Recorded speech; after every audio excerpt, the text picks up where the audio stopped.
मरकज का इशू आपने देखा, पहले इसने मरकज को बढ़ावा दिया, केजरीवाल जी ने मरकज को बढ़ावा दिया, फिर एक अफवाह फैलाती जी। जाती है कि आनंद विहार से ट्रेन मिल रही है और यूपी और बिहार के मजदूरों को भेज दिया जाता है। तो आपको क्या लगता है कि जितना कुछ हुआ ये एक सोची समझी साजिश के तहत हुआ या इसके पीछे कोई और कारण हो सकता है? और कोई कारण नहीं है सिवाय सोची समझी साजिश के। सब जानते हैं, ये कहते हैं दिल्ली पुलिस मेरे हाथ में नहीं है। एक बात सोच के चलिए, अरे तो आप मुख्यमंत्री क्यों बने हैं? मरकज का जो मैटर था, जब आईबी ने इसकी रिपोर्ट केंद्र सरकार को भेजी, क्या दिल्ली सरकार के पास इसकी रिपोर्ट नहीं होगी? केंद्र सरकार तक जा सकती है, दिल्ली में नहीं आएगी?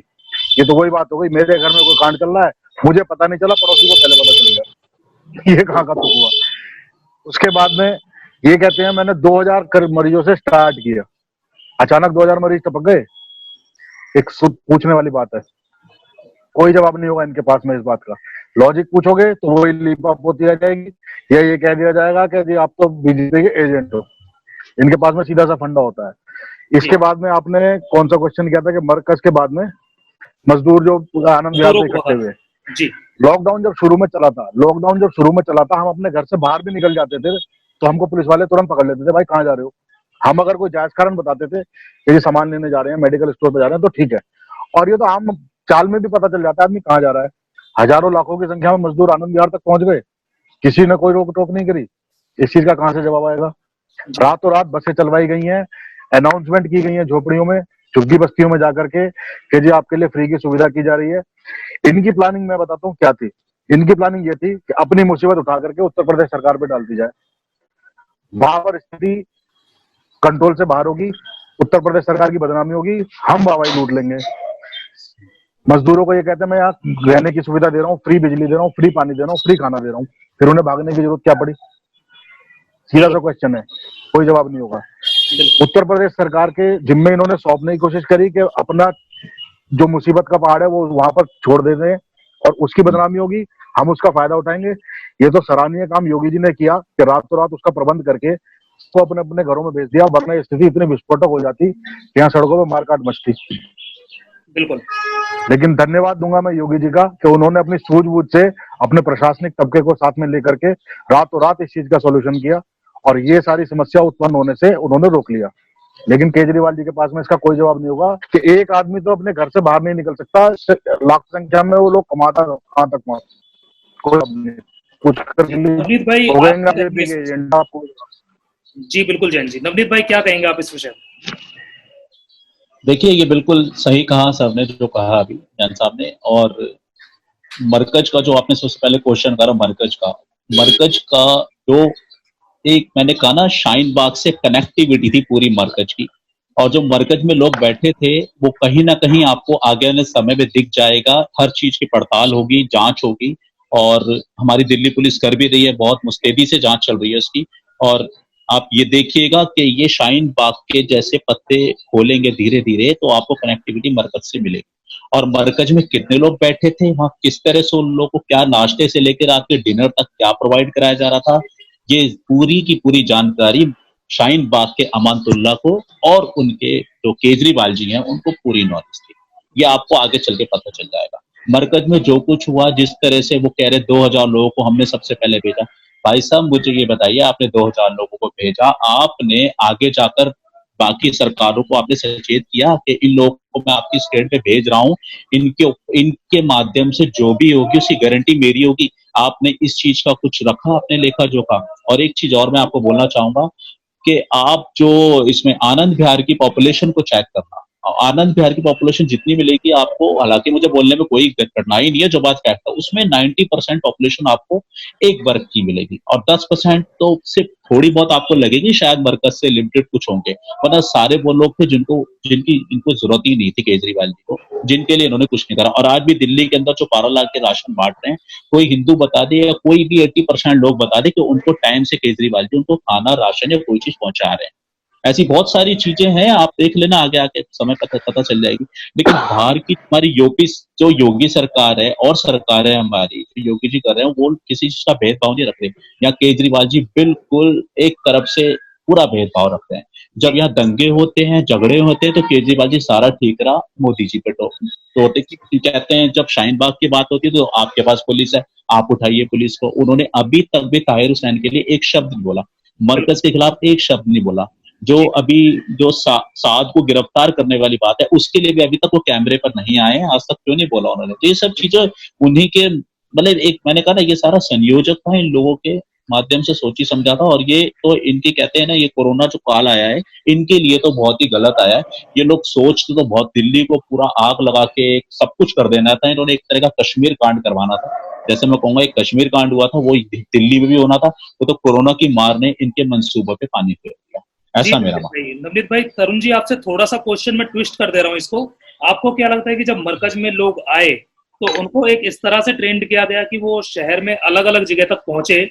आप देखो, अंडमान निकोबार तक मरकज के लोग गए, हरियाणा मेवात में गए, उत्तर प्रदेश में गए, बहुत जगह पे गए। तो आपको क्या लगता है कि प्रॉपर प्लानिंग के तहत ये किया गया और मजदूरों को भी प्रॉपर प्लानिंग के तहत भगाया गया? क्या कहना चाहेंगे? सब पूरी पूरी प्लानिंग थी। आप इसको एक सीरीज में देखिए। पहली चीज तो थाना बिल्कुल बगल में है। जानकारी जो 23 तारीख का वीडियो है उसमें इन्होंने बताया कि 2000 लोगों को हमने भेज दिया। मान लिया जब 13 तारीख की दिल्ली सरकार की गाइडलाइन थी कि 13 तारीख में उन्होंने 50 लोग कर दिए थे कि 50 लोगों से ज्यादा इकट्ठा नहीं हो सकते हैं। आपने क्यों नहीं बताया कि नहीं भाई साहब 50 नहीं है हमारे पास, इतने लोग हैं? नंबर 1।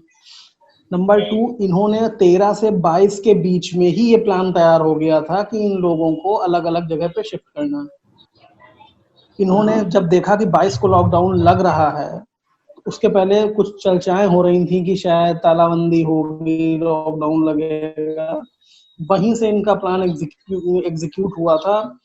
अब आप देखिए, इन्होंने 25 तारीख को थाने में एप्लीकेशन दी है, जिसकी कॉपी भी ग्रुप में मैंने डाली थी कि हमारे पास इतने लोग रह गए हैं और इनको छोड़ना है।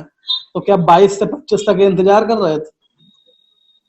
और जो लोग 22 तारीख और 23 तारीख के बीच में पहुंचे नहीं हैं, इनको हर जगह पहुंचाया गया है जी। जब 22 तारीख से सारे ट्रांसपोर्ट बंद हो गए, सब कुछ बंद हो गया, तो ये लोग पहुंचे कैसे? एक प्रॉपर प्लानिंग के तहत इनको 13 से 22 और 23 तक भी इनको पहुंचाया गया है अलग अलग जगह पे। ये पूरी प्लानिंग थी। क्योंकि अगर प्लानिंग ना होती तो इन्होंने 25 की चिट्ठी है जो इन्होंने लिखी है, 22 से 25 तक 3 दिन इंतजार क्यों किया लिखने का? जी। और जो आप कर रहे हैं आनंद विहार की बात, आनंद विहार में ये भी चीज इसी से कनेक्टेड है, स्पेशली केवल दंगा कराने के लिए, और कोई नहीं था। इनकी मैंने एक वीडियो भी शेयर किया था जो बिल्कुल लाइव था, उसमें कोई भी टेम्परिंग नहीं थी। इन्हीं की बसें लोगों को कि योगी जी ने बॉर्डर पे बस लगा दी हैं, ये अफवाह उड़ाई। इनकी बसें बॉर्डर पे छोड़ने गई लोगों को, और वहां पे इनको यूपी की बसें दिखी नहीं, तब पब्लिक ने उत्पात करना शुरू किया। ये तो जो वहां के यूपी के दिल्ली के लोग से वापस आए हुए लोग हैं, उन्होंने तो लाइव इंटरव्यू में कैमरे पे बोल रहा है कि हम लोगों को ये बताया गया कि योगी जी ने बॉर्डर पे बसें खड़ी की। ये अफवाह उड़ाई गई। और इस चीज के कैटेगराइजेशन में राघव चड्ढा का जो इंटरव्यू बाइट है वो भी मेरे पास। जी बिल्कुल। तो पूरी साजिश थी दिल्ली सरकार की, और ये पूरी वामपंथी जामिया जेएनयू और एंटी बीजेपी पॉलिटिक्स है, जिससे लोग केवल एक स्टेट को अपने अंडर में करते हैं। चाहे आप बिजू पटनायक को ले लें, चाहे ममता बनर्जी को, चाहे केजरीवाल को, ये पूरी एक वामपंथी विचारधारा के। जो अरविंद केजरीवाल की सरकार ने बॉर्डर सील किए हैं, बेसिकली जो उन्होंने बोला है कि चलो ठीक है, रोड के रास्ते हम बाहर के लोगों को नहीं आने देंगे, ट्रेन से चाहे कोई भी आ रहा है, जैसे कि आ रहा है, कुछ लोगों को टिकट नहीं मिल पा रही है। और लॉकडाउन खोलने का जो सबसे पहला फैसला जो इन्होंने रखा था, लगाने का भी और खोलने का भी, उसके बारे में आप क्या कहेंगे कि हर बंदा जो एक बीमार है, क्या उसको इलाज का हक नहीं है?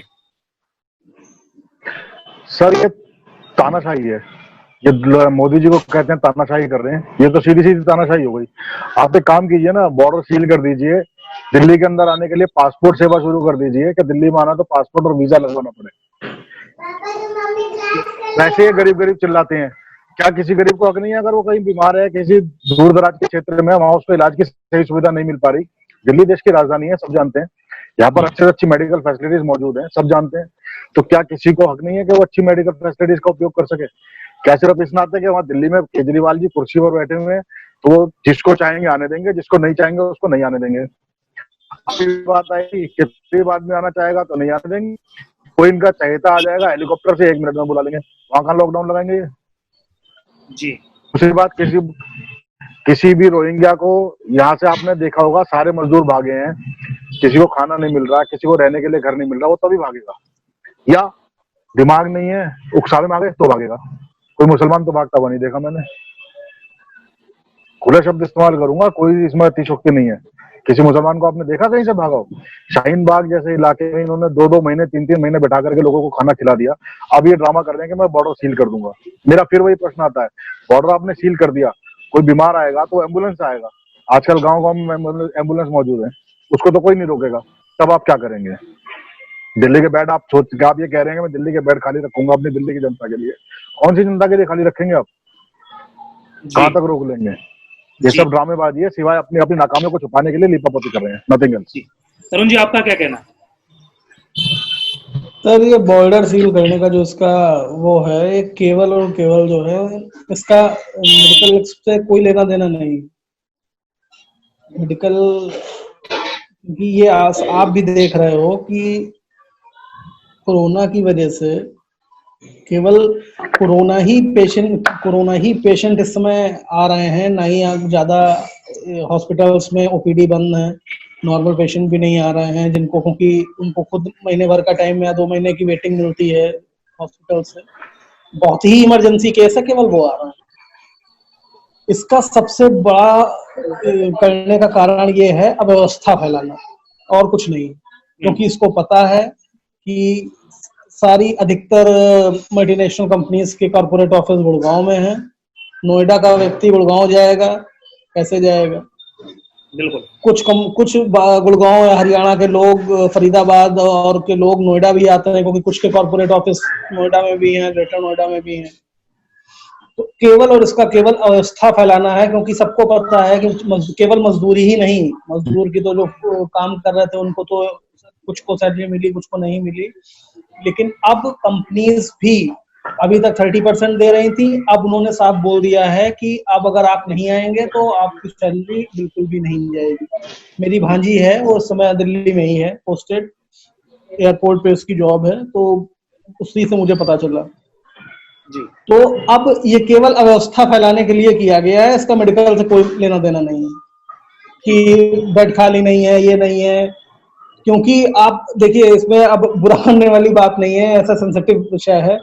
अगर लोग आ भी रहे हैं तो डिस्चार्ज भी तो हो रहे हैं, और डिस्चार्ज हो रहे हैं तो जिनकी डेथ हुई है उनको और जो डिस्चार्ज हुए हैं उनको माइनस करके इफेक्टिव फिगर कितनी है? केवल वही तो हॉस्पिटल में है, सब तो है नहीं हॉस्पिटल में। और ऐसा नहीं है कि दिल्ली में हॉस्पिटल, जब आपने पहली इंटरव्यू में कहा कि हमने प्राइवेट हॉस्पिटल से और प्राइवेट एम्बुलेंस से टाई अप कर लिया है, तो दिल्ली में कितने प्राइवेट हॉस्पिटल हैं, कितने बेड्स हैं? तो फिर कमी काहे की कमी हो जाएगी? बिल्कुल। अब ओपीडी बंद है, बाहर का व्यक्ति आ नहीं रहा है। केवल इमरजेंसी मान सकता हूँ जिनके दिल में छेद है या कैंसर है या कीमो चल रहा है, इन 3-4 इमरजेंसीज को हटा दीजिए, तो ओपीडी तो बंद है। ऐसा तो कोई और बाकी जो है, एम्स में वेटिंग मिलती है, सफदरजंग में वेटिंग मिलती है, गंगाराम में वेटिंग मिलती है, तो वो पेशेंट अपनी 2-2 3-3 महीने की दवा लेके घर पे हैं। बिल्कुल। नवनीत भाई, केवल व्यवस्था फैलाना है जिससे इंडस्ट्री बर्बाद हो, बस।